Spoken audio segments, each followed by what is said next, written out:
Pamalo atu le malo le tatou atunu. Paanga le tatou EFKS TV, paanga le tatou.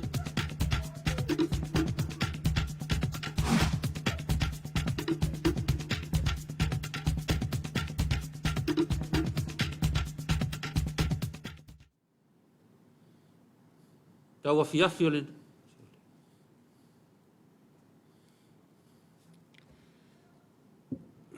Pamalo le tatou atunu. Feau mga luenga sa whenga iai. Au nanga lau EFKS TV o le televisia le wainga. Ia whapefoi ia le tatou por kalame o le Suluaulama. O le whamalo i feau mga luenga sa whenga iai le tatou atunu le nei aso. Whea lara le tafa sa punou ai. Ia o le whamalo o le tatou por kalame Suluaulama ma le tatou au nanga. I le tau manui ai o feau sa whenga iai le nei aso. Mua le whamalo, ma le whaftai, tātou langolango au tū, tātou ma tā ngā luenga. Le ala manuia ma leipa, ia whapea le tātou whale o loa o le SOS, ia le ngata fo i lea o le whamalo, ma le whaftai, i le au nanga le tamā malo lo pensione, i le papa instant koko Samoa, ia ua mawhai ai o na avatu le tātou por kalama le Suluaulama i lou maota ma lou lawa, po whea lava o e iai Samoa nei mātunu e mau. Ia o le whamalo lea le tātou por kalama i tātou langolango au tu. Ai malo whata? Malo. Tau pati nei aso. Ngā lugu i nei aso i whiau mga luenga sa whapeo na whenga iai.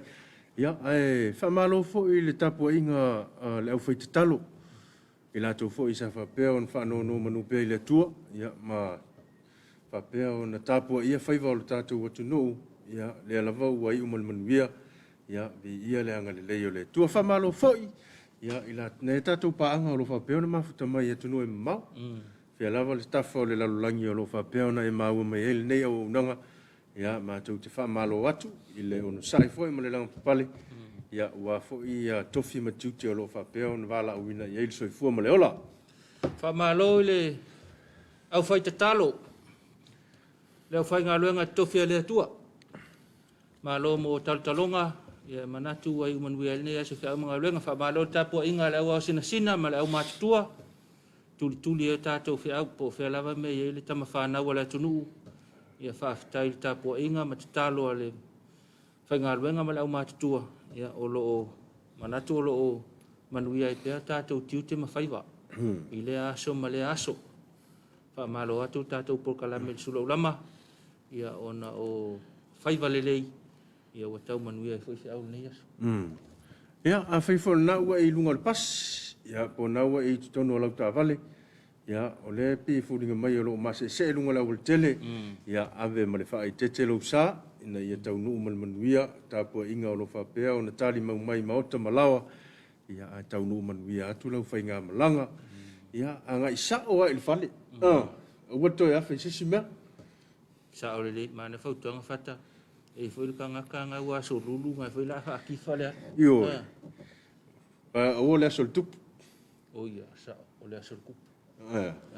Ia, le whai la whaakifa fuafua. Ai le umal vai aso. Ia, whai maalie. A masauri kifa longa winga, unga le whainga luenga kaya. E unga le usu me kaya. E ma ke uwhawhango kua whai me ua. Le malos. E unga ke uwhai aku a whapea. Whango fo e sea wo furu. Tau tua nā le oso mo le au so i tua. Ia lai loa le au so i tua. Ia le aso nei e pei ei tātou. Ia le whatal tali mai nei mea na longo mai e moli atu. Tātou o le i tua. Ia le tāpua i mai le au so i tua. Whamalo mo whi au mga luenga. Sa whenga ili tātou malo mai lava i le whaululunga. Ao le malo, sui au, whalitua. Te maitai pāle mia, ma le sui pāle mia, whonga whetalai, ma le sui whonga whetalai, Ministar Kapeneta, ia ma sui whai pule ma lava o le whona usu o le atunu, whona au whai tūla whona le malo sa mo wha malo i wha ngā luenga, whaululunga mta ngā luenga uma, le malo, ta ngā luenga tūma oti, tangata whai ngā luenga uma lava, ia wha malo atu tātou Suluaulama le vanga le Afiafi. Whamalo atu fo i le whamasino sili ma le vaenga o le whamasinonga. Ia li ima tamai tei whamasino, ia e mese fo i o le ofisa ato o le whamasinonga. Ya, malo ngā lue le nei aso. Ngat fo na u tau nu man mia fe au ngā luenga. Ya, sei koe va vai tasi po o tape mo palaka o no fuanga sa fa pe on ngā lue ai ali angai ese mai ofisa ma o tau lo fa pe on ngā lue ai. Sa o le ole aso le tātou lo fa anga fimoltai. Ya. Fa so te pe tātou fa malo. Ya tonu ftau I mare tātou lo fa anga I lungo tātou pe ngata fa ilangi. Fa malo ya I lātou o tautua si o tātou atunu, tautua le malo le atunu, e ala I le pisinisi. Lau whale oloa le I nei pia, o lau tamai whale oloa I tua, o lau whili maketi a pia nei, o lau poloka lai o le maketi, o lau maketi taftafa ala, vaenga ese o le atua ina pisinisi o lau tautua le malo le atunu, ia o le whamalo le mautau, malo lava whai o le whaiva, au nanga, ia e tautua ile mamalo le atunu I mana o ngai sese. Malo lava mo tapenanga o le nei aso le ale me o fai le afo ile me o maua. Ia vi ia le lofo le atua le amanoa ma le malo si o mai. Ia wafo I tiu te mawhai wa whea ngai mo I tātou. I lātou fo isa ngā lue I whale ainga matulanga o mawhapena. Ma ngai ale koe tapena le lei ma koe fufuru ma mea uma. Ya aile ya ngai ese mai mai tutonu le o le no fuanga sa fa peo na ya wa lo fa fainga ngana tau foi lana tausi le tuma ma ina ia to at foi tai to ngalu ya la ma kwa le ya ma pui le mana fa na tu fata fa malo mo tatou e tautua ina tua ya la to lo ngalu ina fanua va ia le la fumanu fa ngota ina ngata fale ya tautua ina ma tātou vaia tātou mātua mātutua I ainga. Ya ngata foi lea o le whainga monitanga le nuu. Ngā lue ngā le ekalesia, ngā lue ngā le nuu. Ya o tau leo lo vai malima I whaatalo whātu tātou porkalame le Suluaulama. Malo lava mo whaatinonga le nei aso. Malo ngā lulue. Ya whapefo I sa whaakifa le nei aso. Kakau whaakifa. O le me foi whai malele. O le me foi whai whaakifa le alu. Ya tau tonu. Kai au e koe sau sau. Au koe kifa. Pe maanga ia le kifa kasi koe sau. Le anga le kifa ia le vai aso a koa pe le ke sianga o le mea. Maanga ia tasi pe lua. A tonu lope fa ia o makua kifa alu le la. Pe mai kara koe ina. Au al wha maasangi kifa. Au al wha maasangi whai mea kifa. Ia loe ngai winga alu ke kifa ia tātou. Ia le tio fo isesi. Whea ngai em whiau. Ia ke me le vai. Ia teimi. Iei wha teimi manao mia sina vai malu voi lea. Ia, ai wana I tele. Pe tasia pe lua, fai foi leo le tamafutanga le Afiafi. Ia ma fai foi lo le singa malolo. Ia lava le malolonga. Mana ia, sao le le tuanga. Lava le malolonga. E vave ole si mele wo fa longo le soifo malolo na fata. E vave o po ia o le fulu. Pe ale lava la moe. Ale lava le moe. Ia. Le lava le moe, ia ona vave o po ia le o I mai. Pe ona ia ne vai tau tele mai. O lona winga. E tau lua le tau singa foi leo le telefonga mea uma ia. Tau singa le vā ma le whanoina o au. E tau lua mea na ma le lava o lau malolo. Ia ona maua leo le soifua malolo ina lau tele. Ia ma whai ona pui au e mai le tele o whaama. Nai vahenga na ia mo le sila fia le tātou tunu. Ai te langona ai wai ni tātou o lo whaanga. Lunga le tātou upenga ta whailangi. Ia mo le sila fia le tātou atunu. Ia au tā lia ni a tātou lo whaanga. Ia o loo iai pēr le vai tau le Komiti. O loo whaanga solo pēr le whainga o tui pui. Pea le ua mata o nālu le tuinga I le tuilona wha. Mo le au mātua. I le pustalona lua. Pustalona lua. I le pustalona lua. Ia o le whapea o na whataunu ina I uta I le maota ngase matutua. Ia e mese fo o maota ngase inu I tua mal mo tele se la fai. Alo whaatino ina I tūlanga ia. Ia mo le sila fia le malo le tātou tunu. Ia le vave anga iai. Ia manu ele o pisi ke le fo. Anaya o kuini na nai osa o lo mafuta mal tātou porkalame le ne Afiafi. tui loma komisi au mua, pati mai tātou pokalame, whawhitai tele mafuta mai, miu a mosa, whaatalo whaatu le lua, vase lua, ma lo lava ngā lua, manuel pokalame le Afiafi, o lo mafuta mai miu mai mangele i New Zealand, a tonu are leile tau mai le asona nafi. Mai New Zealand, Mai New Zealand, a tonu naua le leile tau, a whawhitai miu mafuta tātou pokalame, te mukisa Virginia Ferretti, ia o lo pati mai tātou pokalame, mole atu o lo whaanga, na ia o ainga mai Samata Yuta, masale lolonga, wha mole, a lofo fo imo o lua mai pokalame, whawhitai te mukisa, ia tonu o lo whaanga i Samata Yuta, masale lolonga, whafonga mai tau ainga, ma uo te mukisa, ia o lo lofa tele mai te mukisa mo utou. Funga Luka Maya, ia whaamalole on sai le nei aso, lua sa se lua, lofa atu le lua sa se lua manuia le pokalame o le Afiafi. Ia lo whaanga ua maua mai le tātou pokalame i le nei vaenga o le Afiafi. Ia, atono nisi na o lo whaanga, whapeona moni mai nei e tātou paanga o lo whapeona mafuta mai, ia tunu e mamau. Ia, a whapea fo i o ieni ia lo whaanga i tutono le tātou tunu e fia mamoli, ia tunu i whafo, ia o lo maua le avanoa wa o le asol nei, ia o le Afiafi nei o tātou lo whaanga moli pou. O moli vaa teisi a pisala, leua mafuta mai le tātou pokalame, so i fua manuia le lua sase lua, ma longa lua e lo whaatu sio mātou tina, o lua au a pisala i matatufu, a inga manuu, o lo alofa mai moli vaa mai pem yua i New Zealand. Whaftai moli vaa, ia alofa tele mo le tina ia lua au a pisala o matatufu. Ia o lo whaangal na mai a moli vaa, o lo alofa mai pem yua i New Zealand. Whaftai moli vaa alofa mai peni finau, o lo mafuta mai fuli tātou pokalame le nea Afiafi. Ia o miu a mosa leo ato e mafuta mai, ia ua le nei aso malulu, le fai mai malulu le nei aso. O le matua malulu, ia au whiololo le tau, ia o le malulu le nei aso. O mata ese sila fau, o lo wha malo mai tātou pokalame le vaenga le Afiafi, malo, mafuta mai tātou pokalame, ia ma wha malo tu fo i whiau mga luenga. Ia tau tonu sa manuia whiau mga luenga. Malo lava wha maoni le nei aso. Malo? Ano bueno on sai. Ele ai a se me o lua mal fa maun.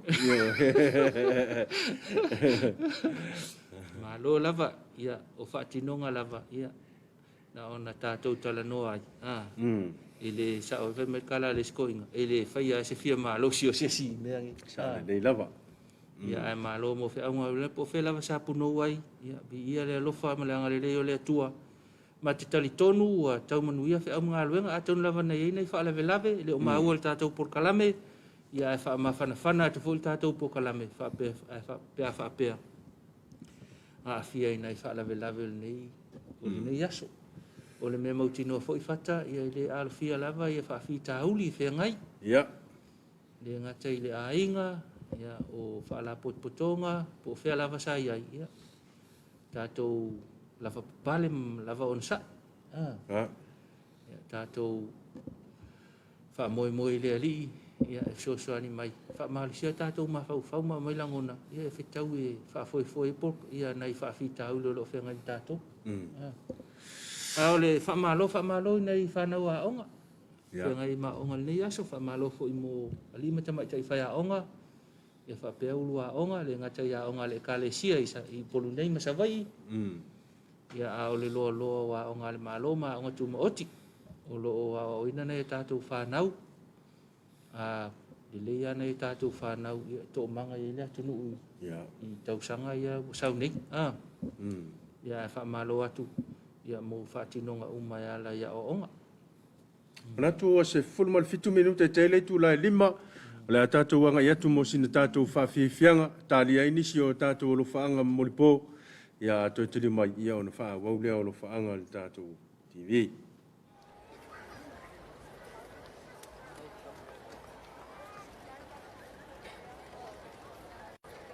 Maia i Faamisino, mai se nei po, kale sia vertisi nei sa fia sa Tapuaiga, le alo atu lan pese falang nu.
whamalo. Oli aku whakai.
Que wira.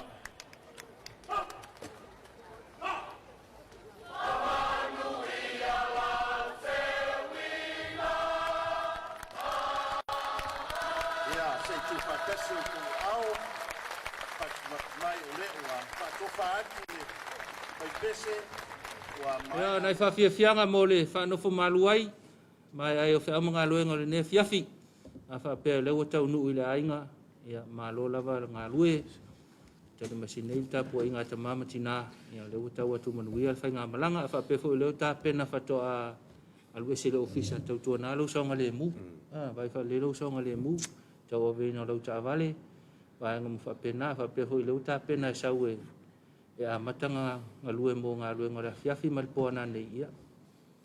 Tau tua nā lau saunga le mu i lunga la wala, e tau nu mai, ia whatali atu le auso le wa le vang fio le whale. Ai le whakarikale aku lau kau mu mai. Tau tua nā lau saunga le mu. Le bela leo le tau nua kuloa la ki a wala kuse aku ka whakawhatoi, namal lo matua whapea kuloa koi. Si ko mea lau ani ane se iau ka hoko kasi.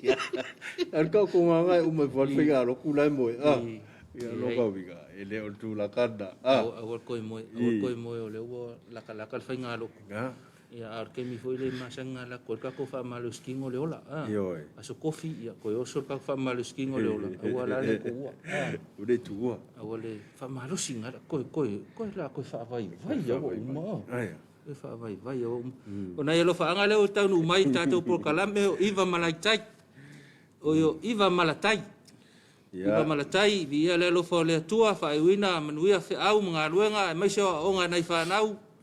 Ya malo lua sunga le onsai nga luenga le Afiafi alofa atu mai Wellington New Zealand faftai iva malo lava mo fe au mga luenga fe nga ia ile ne yaso pele na tete faolo faiva kofa elisala ya malo soifu lua sase lua neva nga le Afiafi mo le atu alofa anga i na yo matu pele ya loko pele le loto matu pele le loto ya elisala ia masio tina ia PI sala i lua i savai tai tai tele pele na tete maletino mapusua patli ma lo le soifo manuia i lua susunga momoli atu alofa anga i le susunga i le awao ia Solomona ma le tuafine ia Josefina ma le whanau le kolisi whawhaife au i malua alofa anga i momoli atu i Naipia ia whawhitai lua sunga mo le pokalame matango fil ne Afiafi whawhitai tele maletino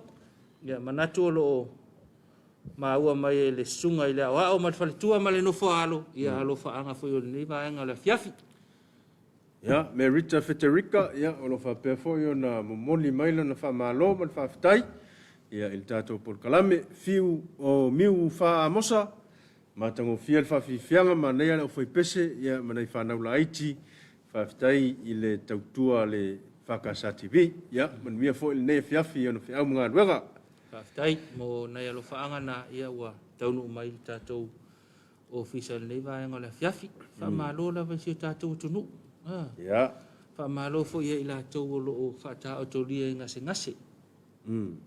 Le ngata i ngase o le Komiti, ia whape fo i le fulu leo o pepesi nei.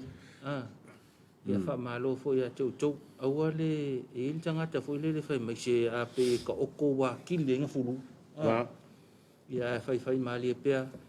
Whautuanga le tātou porkalame e sili lau susu e vai le fo mai. Sili le pui. Ngai le lo le tau tonga fitia o le fulu. Alasa kau mama i ele vai. Alu vai le fo mai a mai se tala vai. A mai le fo ala au po le alama tulanga mai tuina mai le fo mai. Ia, tau si aso i fo malolo ina le nevaita. E le lei a le mao i me le lei. Ia. Ni te ua manatu mama le fulu. Ia ai o e stulanga onga ma whaingatai. Ia. Ai mai se lava i a mātou ia whata ia ia ngase whapito. Ia. Ia ai ta oto tu lava le soifo malau le na lau tele nei vai tau. Ona o le fia tātou atu nuu i le tele o le mawha mai. O lo whatele ina le malulu i New Zealand. Pe ona arolo whamai tātou paanga ia mwhai mai wala nei aso ia le malulu ia makua malulu. Ia. Ia tautu na whi mau tau saonga le mu. Le whai ngofia fo i au tau. Ia leo ngaka le malulu ai usu le whalwa veao. Makua le maanga ia. Ia o nei vaenga na. Ia mo le sili fia le tātou tunu. Whamalo mo le tanga luenga soifo malolo ina. Mai ai le whaurulunga. I la tō lo lango. Ia le ngata fo i leo. Ta mai tai mali fo mai. Ta mai tai mali tausi mai. Tausi soifua. Ia whamalo atu mo whi amunga luenga le nei aso. Whamalo atu tātou whalmai tele mto tua. Mo maenga sese. Whamalo fo i whalmai whaitu malo. I la tō lo ngā rulu mai ai. Ia mo whatinonga le nei aso. Ia. O lo whaanga moli mai a Robert Peterson. Ia, o lo moli mai ona lo whaanga li tātou porkalame le vanga fo i o le Afiafi. Ia, mai Sydney, Australia. Ia, moli atu e lo whaanga li tātou porkalame. Ma lo fo i ngā lue le yaso. O CJ Maro Muangu Titia. Ma lo so i fua i lo sunga le tautua si o tātou atunu. Mo moli atu lo whaanga e nei o mātou a inga i New Zealand. Whapea Australia. Alo whaanga atu i nei. Fale ula, ia Leslie, ia Malona Nana, ia Luisa, manuia le Afiafi, lua susunga mo le porkalame matango fie. Ia olo whaanga mai samo nei, ia mo atunu e mamao. Whaftai tele si tei, mo lo whaanga, ia manatu a langona mai e tātou ainga, matau ainga i New Zealand, ma Australia. Ia. Ai manatu olo manuia le tātou numa le Afio anga i fale ula. Ioi. Malo lava o afi au sai nei aso fai tele malo ngā rue ia tonu o mapuane ia tāpena pena foi le nei tāpenanga muli nei aso.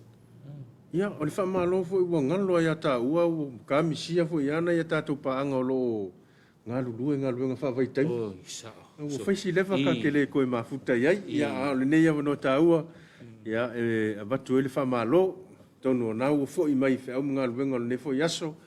Ia me se fo ia tulanga uma sa fenga iai ia wa le so lulu ngai o o le so fo ia tup ia tau tuana ma e alo fo ia fe au le fiafi ia sa uninga lotu ia wa le la so mo tatu sa uninga lotu ia ngai fo le fai tau singa le fiafi ia ma sa uni fo ia malolo sa ni malos se malos si war ko uskaya war to uskaya fa malolosi a tonu Atono le ai mafuta mai langa lenga le kakaiao. Ka ua ngai le kakaiao. Kakaiao le sa tai. Atono na ia to te mafuta mai tatou fai ngalo tu taiao.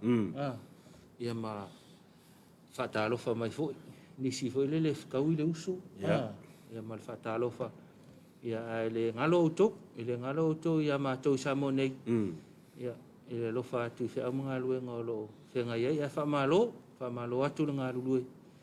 E tu sai foi fatino ngol ne as famalo tanga lo ngol leo ya fal pui ma leo to fota ina tai ngalo nga uma fatino ngol ne yaso di fai ngofie ma lo lava ngalo tau tu ala tunu ia fa pe foi ia nem tanga lo nga ia ngalo fatasi o wal sa ngale mu lo tele tanga lo ngol fui mu o le mar sa fa altisi o tanga lo ngol vai ya me se foi la tu lo fa pe o ngalo lo lungo la wol tele Ele fale le o ala tele. Ala tele. Ia ua fuli femelanga ia yo tātou tunu. Malo lava i tiuti mawhaiwa. Ia, a whaapea fo wa taulangona le vai le nei asu. Ia, saili fo maitai au. Ia. Saili malosi. Ia, wa lava ia le whenga iei pia ma tiuti mawhaiwa. E siar kau nge vai kau. Ia. La, sau e amariki mur ke mekasi. O sia teimea la a ki mua. Ia. Ia, nai vaenga mo tātou, ia tātou. Ia, o lesi keimea la, le kimu, sau sa vili so le pei, al sa vili ang iusila la, sau, malulu, ia sa vili. Malulu. Sau le ia. Ia, nai, sui ngal tau, ia tau fo una, fo ile le whamasani ai tātou. Ia, le te ua po ia tātou ni whamai, mani vaenga whapena, ia, ia ile ne vai tau, ia, ile mau whamai, ia le ngata fo ile, ia wa whapea ke mai, ia le la e alu, le ua kakala le waa, le ua mawhai lau puki na e alu. E longa winga, koe wha le tonu. Ia, e tau tuana, ia nai vaenga ia mo le, se fo malolo ina lau te le tātou tunu. La tātou wanga i fo i mos tātou whawhiwhianga. Ia, ato te li mai, ia, ona whaawau leo le tātou Suluaulama. Lea tua i so o se ala e te uia. Lo ua tali ia e whalongo mai. Ila une upu o le awhai. Ia e no fusauni. Awa e te solo muli, I lau whai unga ua whai. O le lalo langi nei, e tumu I mea masi. E tele whao so songa, e vai ai o langona. Ia e loto tele, awa e te fefe. Aluma le fia lo uatali e manuia. Alo I o vai a manuia. Aua e te loto vai pea o mai whaingata. Lua te whatasi ma le atua I so se ala e te fine se e whaalongo mai. I le maupu o le awhai. Me I e manatu mama, I loi mata o loutina. A o e wholau I le vasa loa loa. E whaingata, o e malua I le ainga nei. Lo ua whawhine se alofa whailelei. Ta ai e se lau whala, tu e se le alunga. Whaamala si mai, se ia o I le taununga. Alo I o whaiva I a manuia. Aua e te loto vai pea o mai whaingata.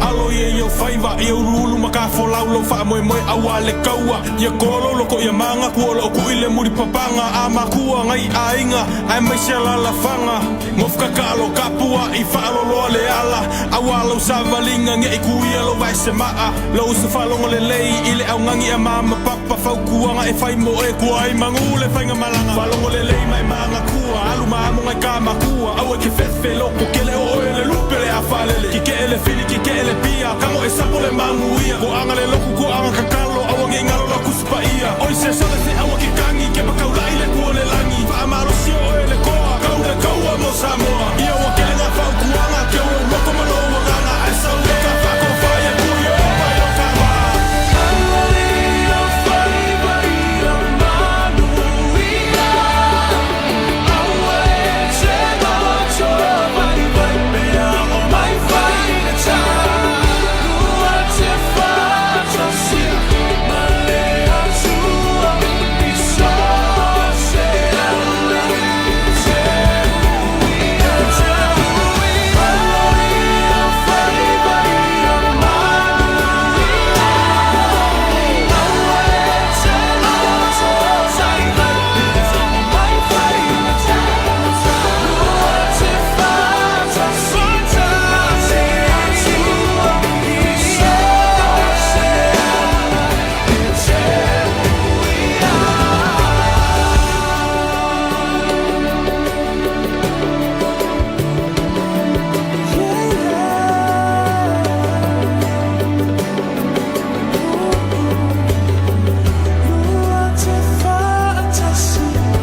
Ia, toi taliu mai tātou Porokalame le Suluaulama, nei vaenga le Afiafi.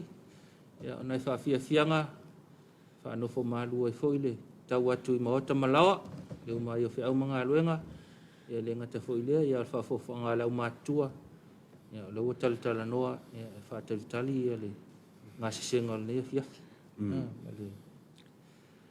Ia I le taunu watu, ia taunu manuia, ia whaapeo le maua mai le ala tātou Porokalame, ia.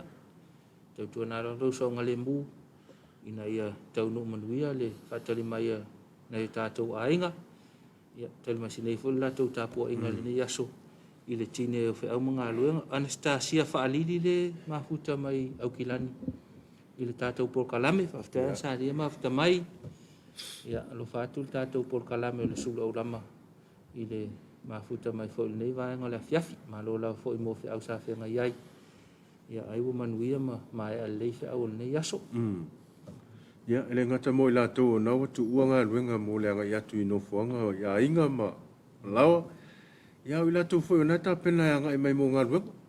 Wai fo I lātou le amata nei le Afiafi ngā luenga. Ia ele ngata le mtanga luenga o soifua malolo ina. Ia whape fo I mtanga luenga o leo leo. Ia ai misi fo I o mtanga luenga o sua vai. Malosi fa el tise. Ia ai whapea fo I lātou o loa ngai mai mo leo leo ngol po. Leo po. Lau vanga ia leo leo po. Ia o le tua lalo al tātou Porokalame. Ia tau tua nāle saunga le mu. Ia ma sile tutoa foi. Ia I ngā luenga o le a whapea o na whenga iai nei fui vanga o le Afiafi.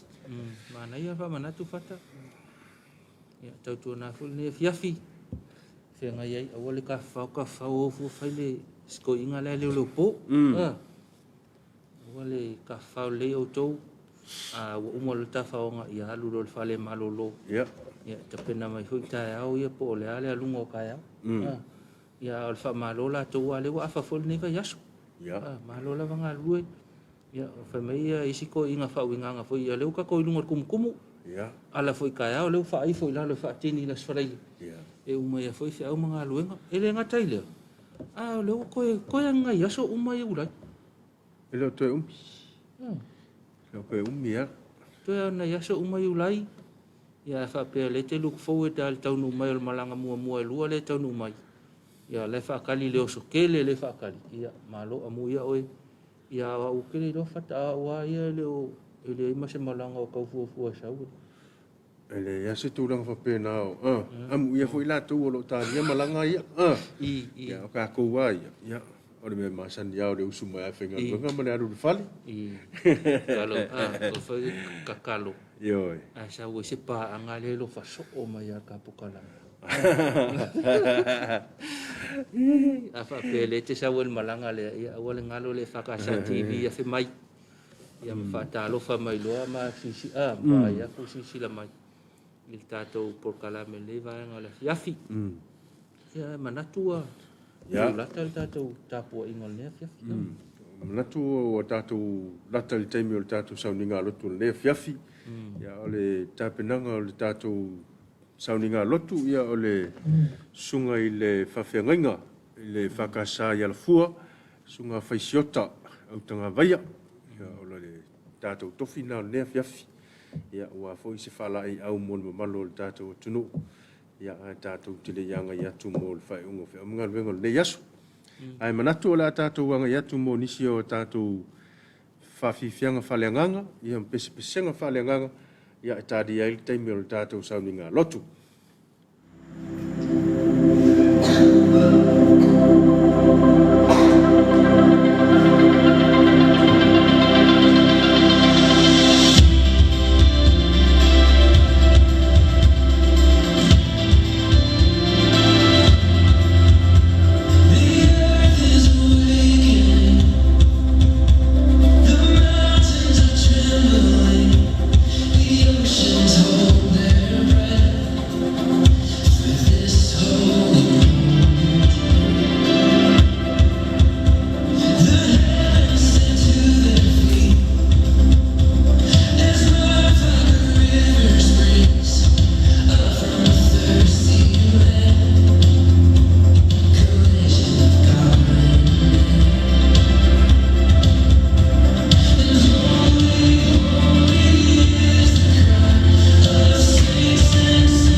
tātou tāpua I le atua. O le nei, le toi tangata ese o tou, po e au mau, ua nu whaatasi ma le au paia, o le ainga foi o le atua. O le talo mo rangang paia, tātou ifo ma te talo I le atua. Le lielo mātou tua, mātou toi awhi atu rumo o lau fio le nei Afiafi, e ale le Tapuaiga. Se whaftai ala lau fio e tusa ma lo wolofa. Pe tai e la ngona ina lo mātou whaatau wā, pe au noa ma lo whaatasi mai. Le o mātou talo ai ala ilo ngang pa ia, se e mafuta ina lo mātou vai vai. Ia mātou whaia le nei Tapuaiga, I le nganga ma le wha maoni. Ma ia I watu mea uma mātou te whaia, I le vi inga o lau suafa. Mātou te talo e ala lava le suafa malu Yesu Keriso, o mātou li I man whaora. Amen. O le whaitawina o le tusipa ia, tusi whiwhilia, pe teru mua mua, ta upe e lua, o te whaitawina le whai upe sifurtas, se ia whaangata le sifuru lua. Whaafonga maia, o awhionga pa ia le atua. Le aupe le, o te aio yatu o tou o tangata ese mai au mau. I mamau o tou matu na nau o le tino, o mea I e tau ma le anganga. I le leia o tou a mio I lumo nu ese, o le mea la tau te whaia I upu leanga ia te o tou. Peise I o tangata a mio leanga o tou. La tau te wawa ai ia o tou a mio le lei. Na la tau vi atua I lea I le atua, I le aso e asi mai ai. Whamanuia mai le atua e lu tātou whaitau, ma whaalongolongo ia nā whiong pa ia. Tu mau ia te ia, lona vi inga I whaavau. Amen. O le launga le suafa mamalu o le atua le tamā, le alo ma le ngang pa ia. Amen. Mawal matua o le launga ma le tusi na whaitawina, pe teru mua mua, tau pue lua, whiwhilia le whai upe sfurtas. Le au pe le, o te ai o yatu o tou, o tangata ese ma e au mau. Ia mamau o tou matuna nau o le tino, mea ia e tau ma le anganga. O le manatu au tua o le au leo mo le neiva yaso. Whai ngā malanga le keusiano. Whai ngā malanga le keusiano. Le tusi le apostolo Peteru, le au keusiano po ngā tia, ia asia I titi. O lo avatu ai se fe au wha amalusi au, o no poulenga sa ua le maro Roma. Le ngata o ia tau tino o lo na wala uina wha apostolo. Ai o ia wha ilo fo ile wha avai o le olanga wha keusiano. O Yesu Keriso, le ua tūlanga tutusa ma le atua. O lona toto, o le toto o le whiangainga. Ua whamelingina mo tangata e to tele. E le to ta uai ke usiano yutaia. Po tangata onu ese o talia Yesu e whai mali ma whaola o ni tangata ese. O e au mau. O nu whaatasi ma le au paia. O le ainga fo I o le atua. Lona winga o le vea mi ke usiano. O le amatanga fo I lea o le malanga le tangata whaatutua whaatasi ma le atua. Iona manuia e whaavavau. E ui le tele o whaafita auli me whaososonga. Wape a toe tō manatu Peteru. I le amatanga o lona wala uina e whai maso o le ri. O se malanga na amata mai le tele o whaafitauri. Lo na ola whi momo wai, ma le ola masalo i le li. O lana malanga whalwhatu tua, sa le mautinoa, pe alu luma, pe solomuli tua. Pe taina ua toi maua, le awa noe mafutai ma le li, pe tusa malfas fulu aso. Ele ia fia o ia i le langi. O inana toi fuata ina ai lo na ola wala wina. Wa umma le ola masalo salo, ma le le talitonu. Ina o vai tino rika wiso toi tu. O lana wha amalu si au fo ilea le au ke usiano i ase titi. Ia wha amalu losi matutu mau li tala le lei, tusa po asa uanga. Wa iai lava le taui mo le tangata e tu mau wha maoni leli.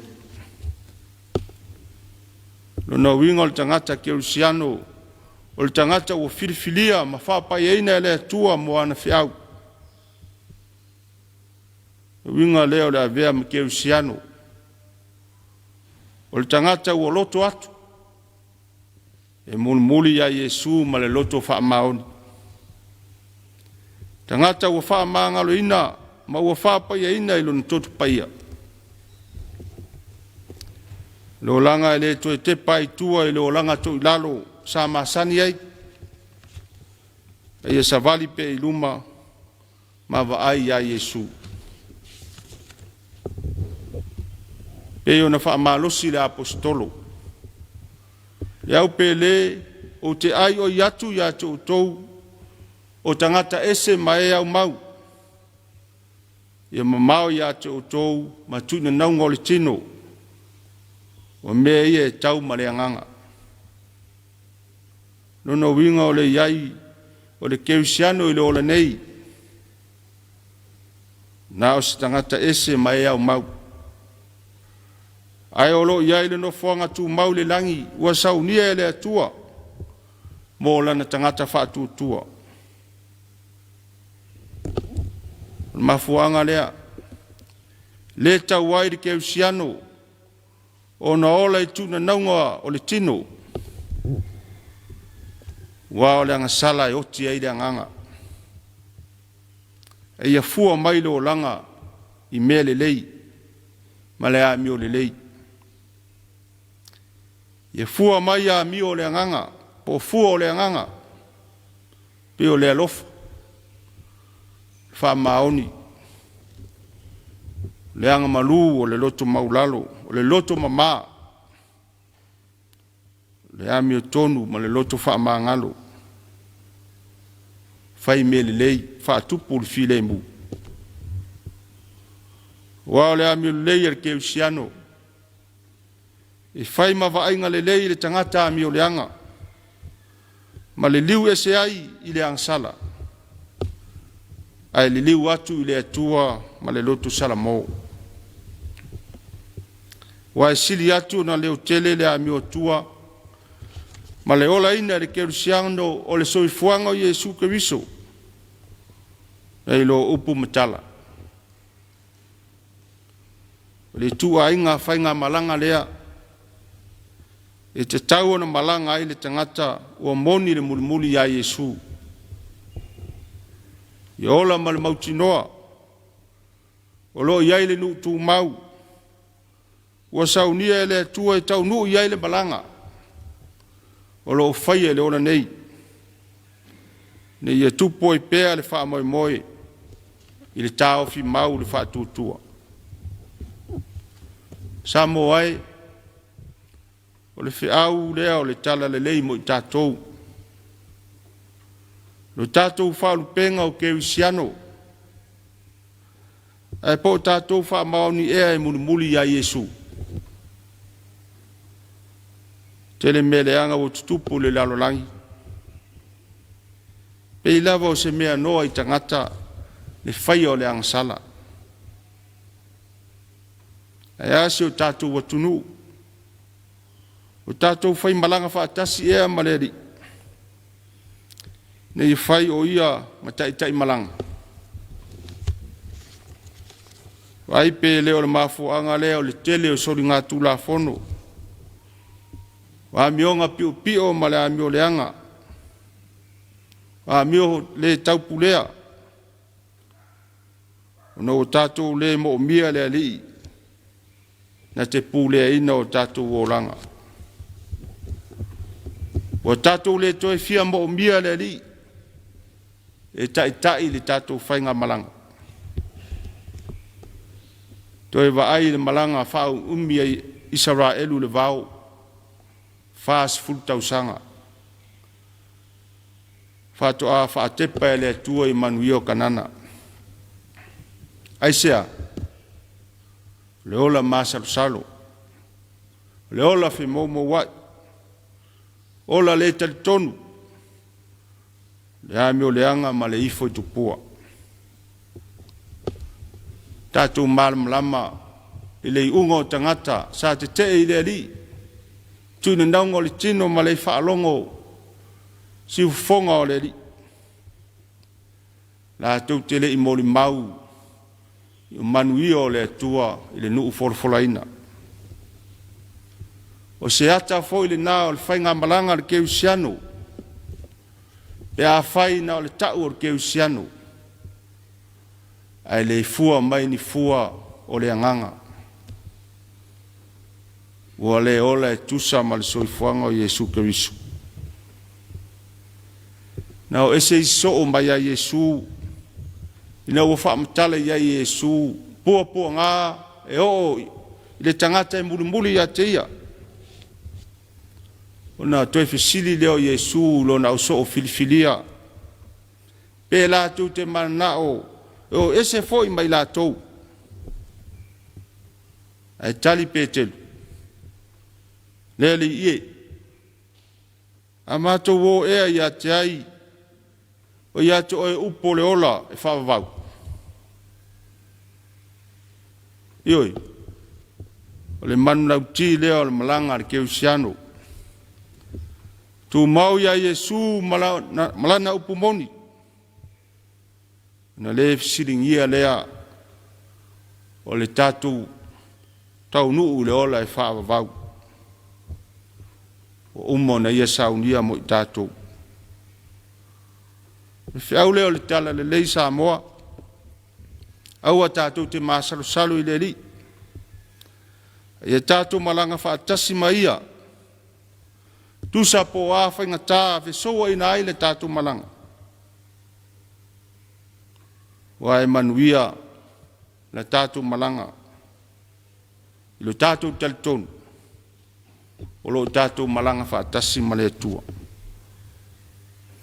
E ia tatu moli maua I pea I ona venga maana wha manuianga. I lo soi fua maro olo. Ma o le tatu mautinoa fo I lea. I le taunu unga manuia o le tatu malanga o lo whaia le ola nei. Mo le ola e whaavavau. O le nofoanga tu mau mo le keu siano wha maun. E tu mau pea I le atua lo na lava vi inga. Nei maso uma se I o le whaavavau. Amine. Tātou toi pese I le atua, le pese se lau lua sifuru lua.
tātou talsanga, tātou ifo matalo I le tua.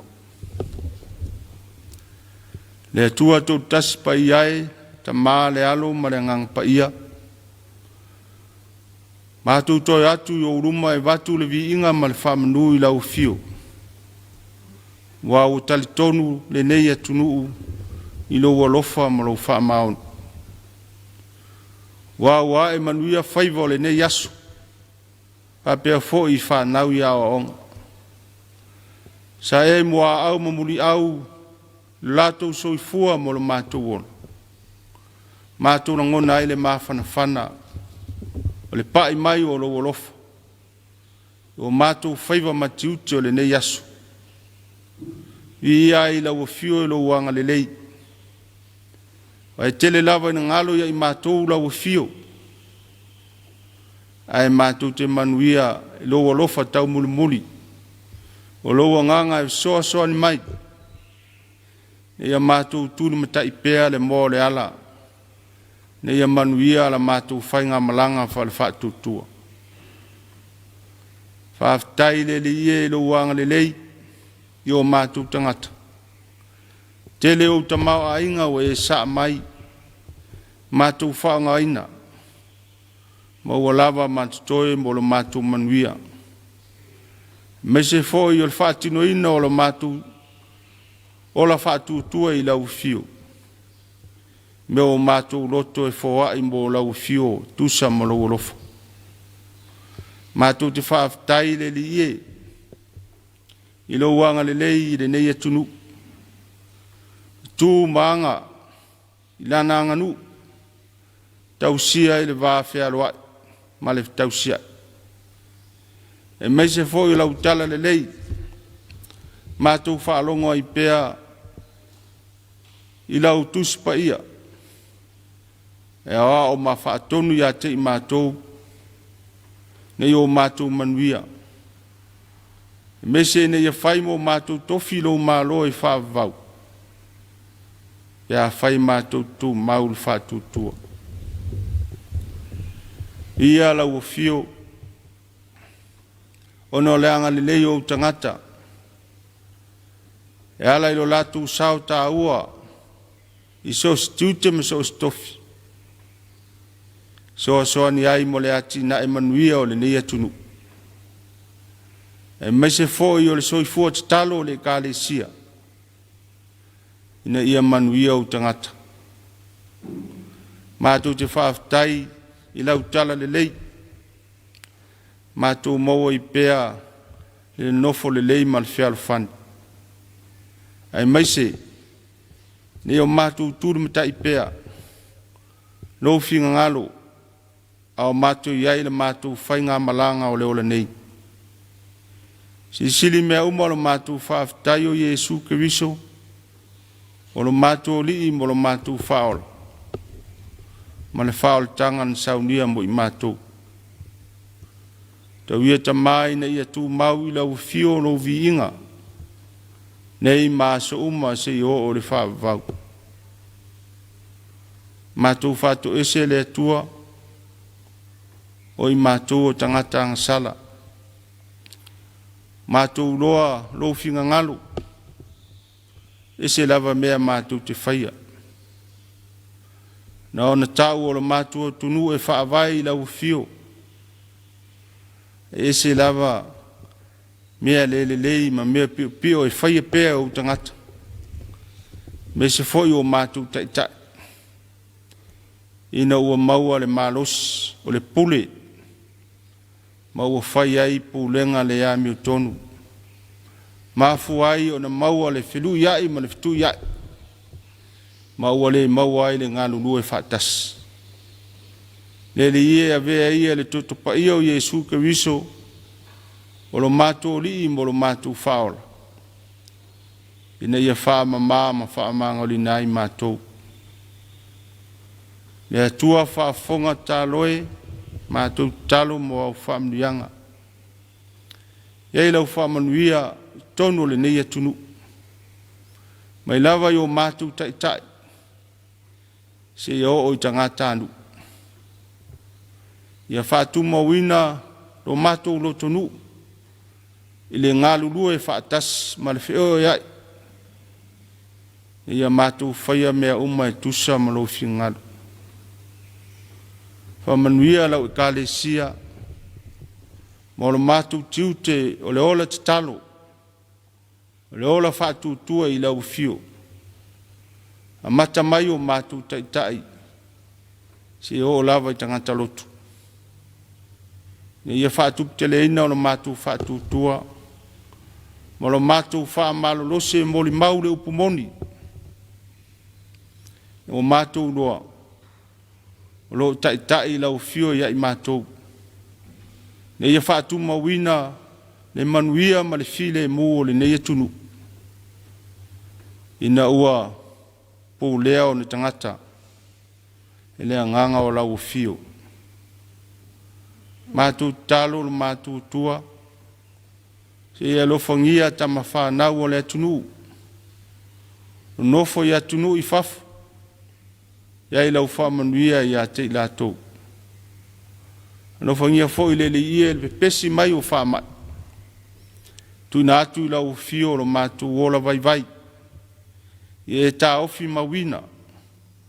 Ma ia I lau whamalo longa ia te I mātou. Lata mai le pō, mātou saune e mālo lo. E lofa malutio lo mātou ola. Tai manuia lo mātou wola le asfou o mua. Saunia I mātou mo whiau mga ruenga o lo whaateten mai. Nisi o mātou te talo. Whaatasi ai ma le tele o te talo le leo ai o mātou lotu. Tui nātu ina ia whaia iai lo whingalu. Wa o mātou wole mwala au. Ala lava le suafa malu Yesu ke wiso lo mātou li I mal whaola. Tu mau mai ai o mātou lunga. Lunga o Samoa ma lalangi atoa. E manuia ma le file mua o lau fio le atua o lo mātou tamā. Le lofa silisili ese o Yesu ke wiso o lo mātou li I mal whaola. Ma le maftanga le motusia ma lau fio ngang pa ia. Ne I māso uma se o le whaavau lau. Amen.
longo whaaftuila le whaafonga si o tātou atunu i le te au fo i o tala lei wa tolongo el tātou whaafonga le vaenga le Afiafi.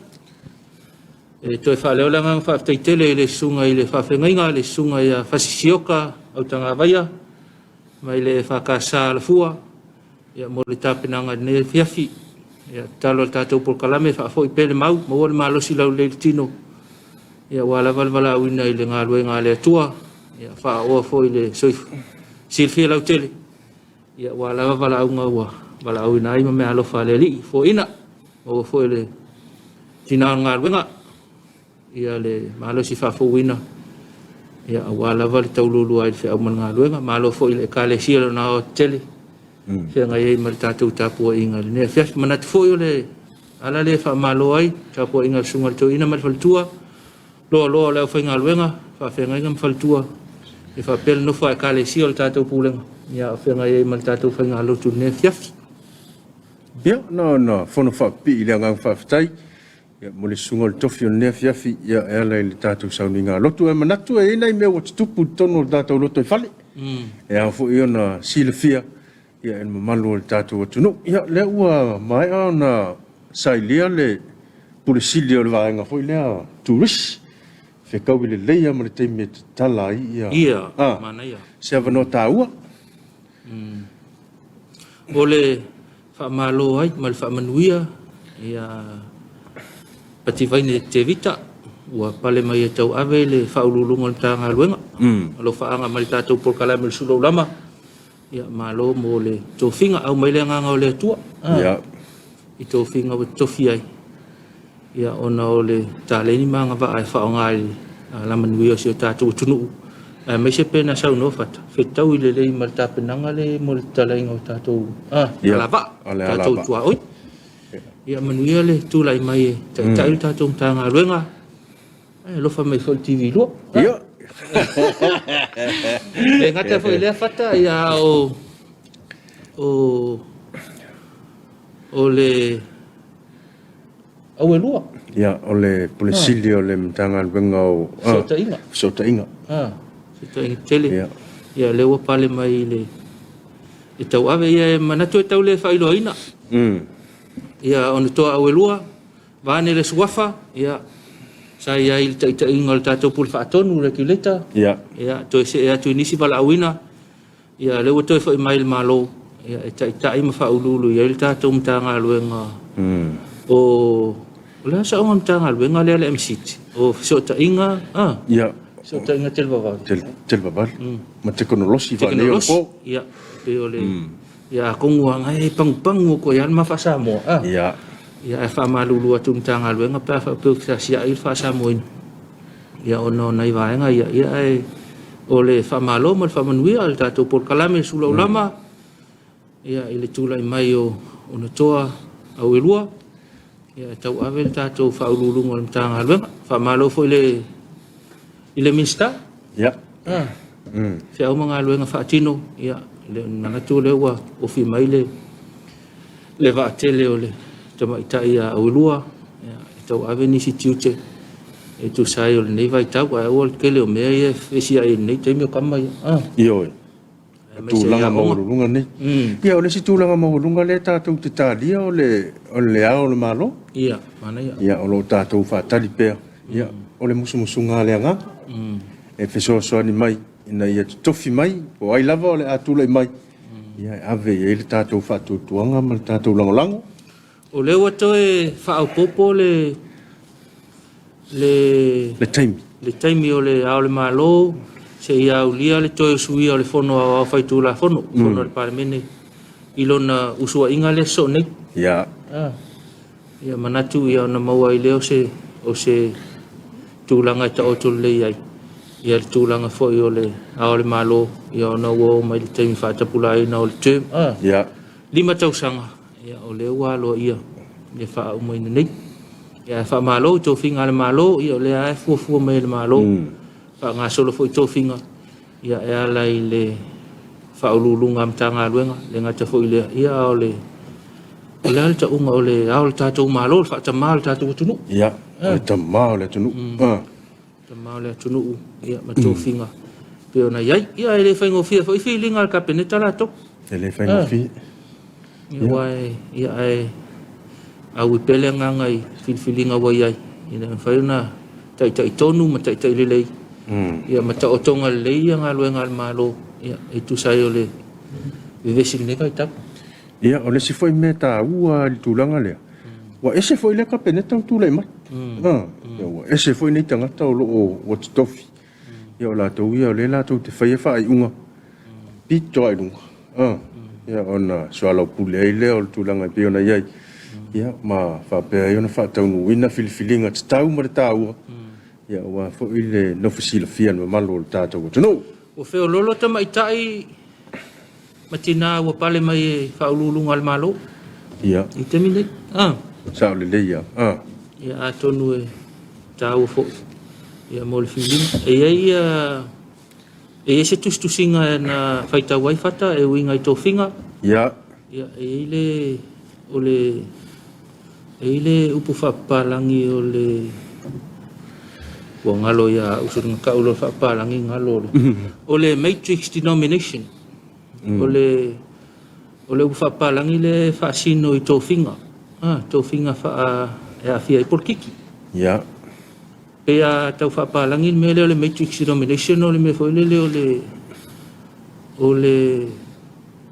ole malo si anga ole si o manga fa I tu ainga tu sa ko nga me foi le fa pe e tai ole tele o tai o ali ia matua I ali ia la a fa pe foi la to tele o tai o tamai ia matua I tamai ia pe ole winga nga ole fa palangi matrix denomination ia ai pe le tatau na foi le afali afatama ita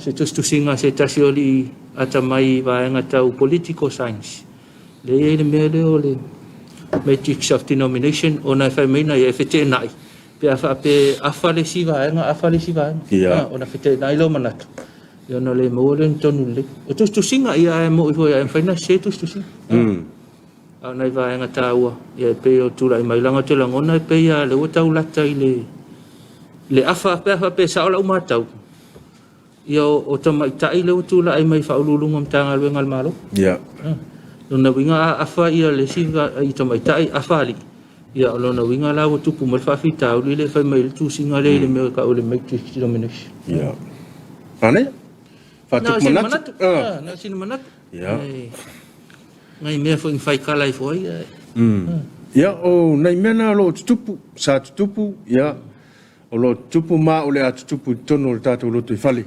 ia ile tulanga I whenga malo ia a o le kalesia o le vai aso nei le anga ia le porkalame vo le Faamisionare mo le motele sala fai e malanga le astonai ia fufua mo le pulenga a sau o ina leo le afatino ia e tatala le avanoa so se kalesia o le afape ona tatala le avanoa ia ua foi le falauloina o le tulaga foi lele o le koviti ma le lotu ia ona I mea ia o le mo le silafia le mamalo le tatou atunuu I tuasau I le tuasau le tuasau o le tulae tolu le fiafi o le sa ia o le afape ona faataunuina ai le faamoemoe ia I papa I sa taua papa sa taua ia manatu o le sungal toina ia muia ia le o fa mau tu ia le vaenga le ia mo so taimi ia tu asa o te lata ane ia mana ia foi lo fai lo tu Afiafi ile mal o sungal toina ia ma fa nga so le por kalame ia fa pena te lata ane ia tonu foi mo ni manatu ia pe fa so mai foi sei lo ia ia mati ele por kalame pe on tom fai ia le vaenga al Faamisionare le tatu EFKS ia ngalulu fa pa ngai manisi om tanga lu ngal malo ma nei foi nei manatu o le vai aso lente nei I le sa fai ia ana ia ua maua foi ni silangona o le o mtanga luenga nei la tu fasoa ia matu ina tu la tu fautuanga le malo le tunu ia o manono ma polima ia sa no sunga I sesio fa fenga ia o le me mana ia pia tauna lei sa vai ai misi a po lima manono ia mai lo le la tu faso ia ona me tam fai lava ina ia lifi ai foi lunga le au nanga anei foi mtanga ruenga ia wa foi motu ia ele ngato nei tangata matutua ia me se foi au fala lava tu fa fose mana ia le nei vaenga ia o le si me mana ia mo le sa mua so ka ua ko le solua li me fai le sa mo solulu fai le sa mua ia le si vaenga le sa mua le te tala o ina le tatou por kalame le whaafina nga tupulanga tala vau tatou debate ia pe ona o le te tala lo ia le sa nei mo lau mai moanga ia i le sauninga lotu taitai le sunga i le toina le taitai fono lau tamai le kalesia sunga ya time ia le tatou sauninga le te tala lo ia le tatou por kalame mo le tau sanga tau Amaya ia ona whaanga solo tfoi le tūlanga i le tatou debate e pe ia o le nai vaenga ia mo le sila fia le tatou tunu pe ia laua le tatou masini foi le scan al fale mai o laua pe ia laua le laua whaanga lau whateitai le masini ia pe ona pisa ia foi tala tau no mai masini a sa whatali ni sia mai e ini vaenga whapitoa samna mia ia laua whatino ina le tuminei nai vaenga ia mo le sila fia le tatou tunu ona i tala lava o le tatou loto i fale wa foi le nofu sila fia en mamalu o le tatou atunu ia o lo whapea ona au mau i motele sa la fai ia me se foi ono utua ia le tūlanga o lo whapea ona ta oto ai ia ngā ruenga le foi vai tau ne taulanga ai tau tua nālau tali whafonga o lo o whamana tupele tau tali whafonga ia tau sile vape no fo vape a whape i no whanga whaitele ia ma tau sisi al te tawhina o au tau awe lau whangu sanitizer ina ia malupui puia oe ia pia ia ngai se mea e a ngai ai ia mo le foi le tau singa o le sanga le mulau tele ma le soifoi mai na lau tele ia ona ne vai tau e na ia onga pe ia lau tapu nia ona le fulu ua pepesi le whaama i fulu ina ia onga o le maua e pena mo mai nei tala ina ia onga ua le whaawa wina onga nisio vasenga ia ona ua pepesi te le fulu ia lona winga o le tātou pitola au le malu o le tātou atunu ina ia whai le tātou pitola au pui ai tātou mai pesi o le fulu ma le COVID ua keranga le o rua mea ai vaenga na ia ma silfia le tātou atunu ana nafi le walo ia wa le eise vavao o whamutaina nei le tātou state of emergency i le aso na nafi lona winga ia ua le eise tūlanga tau sāsā ma vavao sa ia le atunu i le temi i le aso nei mata i le aso mata atu ai ia se ia ulia loa le aso mua o au kuso ai pe ia le aso lua loa ia iai vaa tau ia malanga vaa e lua e taunu mai atunu e mau amuia o kou le whapele la sau ai mai mo mai pa angai fafo le la sau ai malanga le lu so koi kakala sau malanga mo ai alo lofa o le faisiaki ai le o mai o mai male unga siaki o lo soifo malo lo ina o tau mai le fulu COVID monkeypox me umalapa nei te ua awhaina le tātou atunu i le kasi kakala ai toi o mai whaama ia mawaenga mo whapena ia mo le silfia fu le tātou atunu Manatua la tātou anga iatu le tātou potu autu ia mo nisi o tātou whaalinga mwha silsilanga ia ona toi whaawawai leo le tātou Suluaulama. Whasilanga whalawai tele, komisio su e o whainga pālota tele lua whelua tasi. Ma tau te whaatulo watu Samoa i lau whafonga anga i le paia whaale tono o, paia whaale kālesia, paia fo i mamamalu whaale malo. Ai whaasino tonu le nei whaasilesilanga, e whaatatau le whaanga solonga o whaatala noanga. Ua whenga i nei ma le komisio su e o whainga pālota, mai tu malo mafio anga. E talot fo te telefono ma le komisio malu ma le paia o le tono o, Ono le tāua tele o tō whenangalo whaalia I mo tā upu tau le tūla whono. E lima teitai nai e tātou whai ngā pālota. E tāua tele lo awa e whaalia lo whenangalo saoloto nei mo tā upu. I tū mālo mawhio anga o le a whai ai nei wheilo inga. O le whātinonga le ringa aruenga o le a otulawa le komisio su e tū mālo mawhio anga. A wale sa lau pulei no whenangalo le uta ma le tō whā o lo i le mamalo le tunu o e winga I mata upu nei. Mo mua. Lola palota, lua, sui tamaitai, tolu I tu malo wha lenga nuu. Wha, anga wa au sui tau wā, lima restalo wanga wha upwhai, ono, sori ngā tūla whono ma wha masinonga, whetu, palota tangata Samoa o lo au maui atunu I whafo, walu, sui o wanga wha upwhai, iwa, wha tūlanga ina o le ofisa o whai ngā palota, ma le sefulu, maniso mataupulo tele patino I whai ngā palota. Ye lava le talo sanga vai vai komisio sue mātou tele whaatawanga vale pe whaititia le mamalu o tātou tū manga nuu masani, tātou te sapi ai pe amalo tia o tātou nuu mawhio anga. Le ngato le anga tonu o wawhele inga masani e whapefo I maniso whaalolonga e masani ai. Ai o te talo le komisi, ono le taimi ma le whaanga solonga o polkalama ina ia vave whaasopolia, le zailio finangalo le tunu ile ni mta upu, e mena toite te fono ma le komisi ile nganga mawalalo, ina ia vao ia nei whelo inga masani a tātou wanga I sao ile autu o le mata upu tala no ina. O le ai whaatala ulatuai ma le nganga whaanalo ni mamalu tele o le aturu e fia whaalia ni o lato finangalo ma tau fia uwala e sanga whaalelei a tiliai o unanga ma le whaafoenga o whainga palota ina iamana ia mai aso no whanga mataimi o le ata ua ilalo mo nei whaatala noanga. Vai aso mua mua.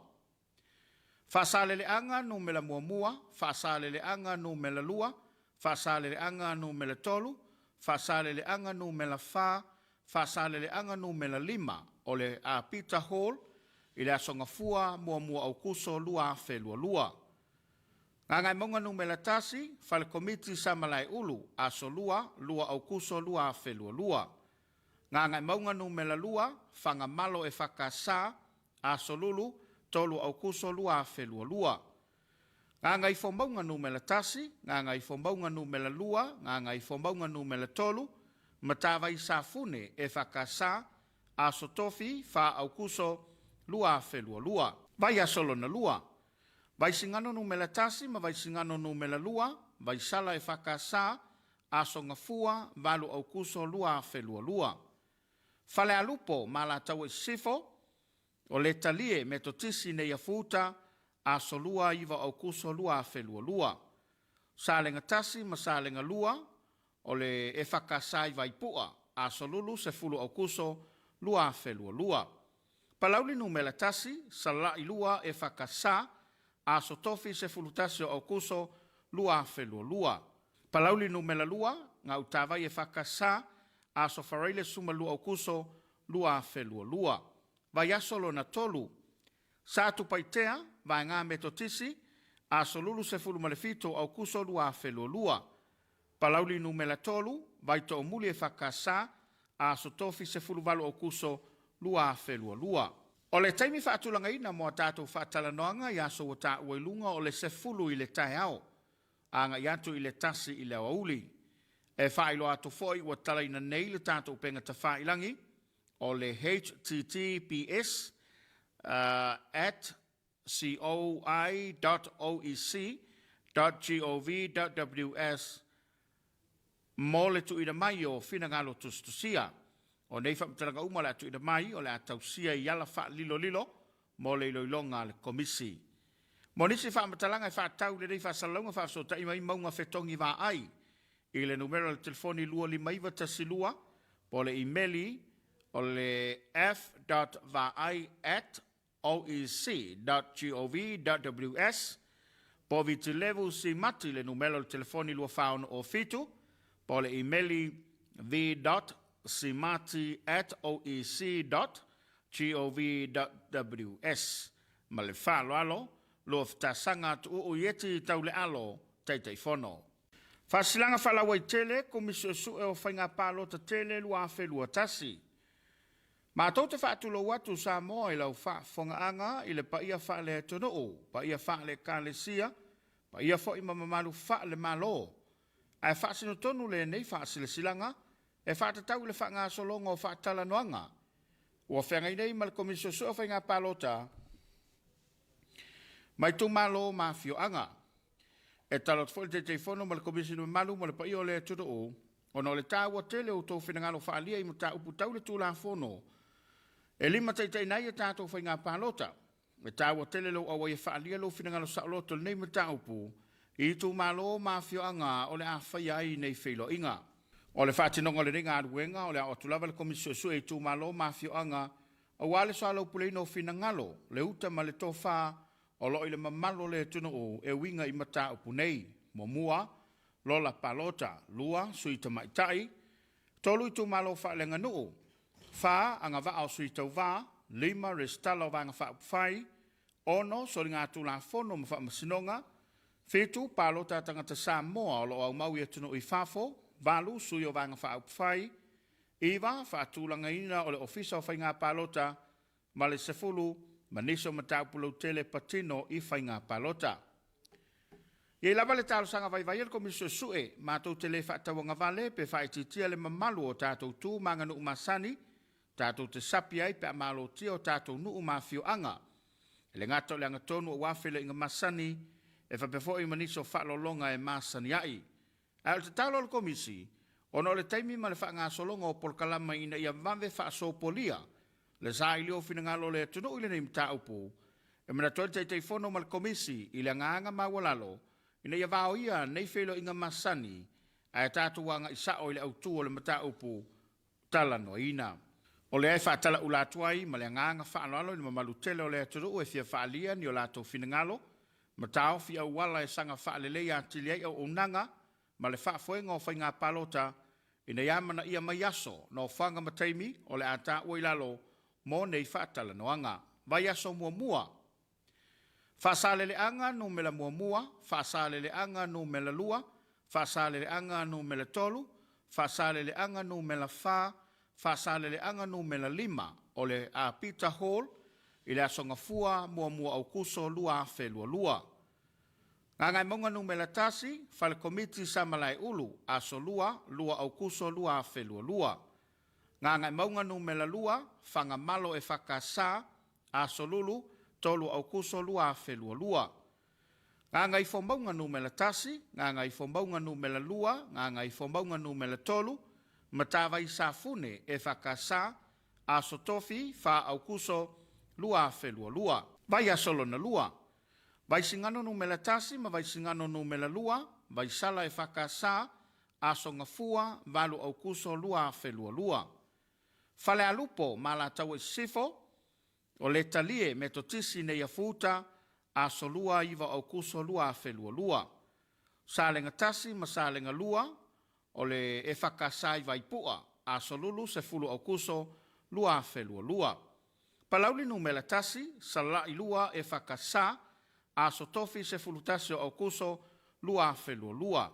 Palauli no mela lua, ngā utawai e whakasa, aso whareile suma lua o kuso lua afe lua lua. Vai asolo na tolu. Sa atu paitea, vai ngā metotisi, aso lulu se fulu malefito o kuso lua afe lua lua. Palauli no mela tolu, vai to omuli e whakasa, aso tofi se fulu valu o kuso lua afe lua lua. O le taimi whaatulanga ina moa tātou whaatala noanga i aso o tā uailunga o le sefulu i le tae au. Anga i atu i le tasi i le auli. E whailo atu foi ua tala ina nei le tātou penga ta whailangi o le https at coi.oec.gov.ws mo le tu ina mai o finangalo tustusia. O nei whamtalanga uma le atu ina mai o le atausia i ala wha lilo lilo mo le iloilonga le komisi. Mo nisi whamatalanga i whaatau le nei whasalaunga whaasota i mai maunga whetongi wā ai i le numero le telefoni lua lima iwa tasilua po le emaili o le f.vai@oec.gov.ws po viti levu si mati le numero le telefoni lua whaon o fitu po le emaili v.simati@oec.gov.ws ma le whaloalo lo ftasanga tu o yeti tau le alo teitei fono.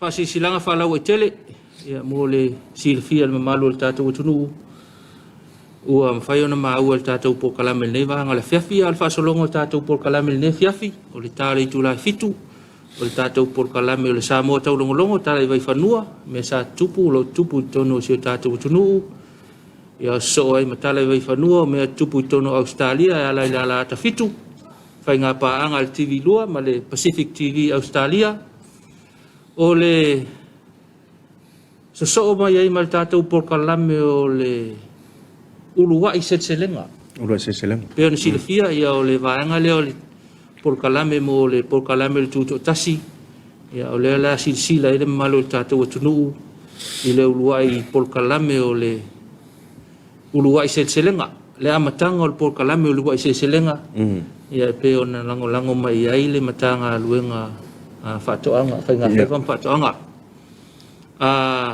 afa ile tula e valu o tatou po kalame masani o soale pule a mai o soale pule to e whaawau mai le si vaenga o tatou po kalama o le ulua i selselenga se ia whaiwa e fulni Afiafi ia tāpena tu fo il tatou wala ata se ata tifanga ia lango ia il tatou whare o loa le PSL e whaau mai il po kalame le nepo il tatou po kalame le mo ne fiafata ai manatu mo tau mai si ui il tatou po kalame le ne vaenga le Afiafi ia fa malo lava le tatou tunu ngā lulue ia le lofa le atua ia mate manatu tau manuia fe au ngā luenga ai manuia tele fa sausaunga fe ngai mal tatou tunu le po au mai le ngā le atua i malolonga ia mai foi se malo si au ngā luenga fa tele mai le sfo Ia, ole tau alunga na tatou Suluaulama ne vaenga le Afiafi ai mo moli lava le ngā whaafetai tele i lo tau talia ina pēr o mātangata i maota malawa ia o sa mātou wanga fo i ua le tau tamali i lau whaafonga le ne Afiafi ia malu awe i whale lo whirangalo ia e matua i nae maa ngalo aiso mātou whale tonu tātou toe wheiloa i le tūlai lima i le Afiafi a tai au manuia whasau sango le ne Afiafi tau whasoifua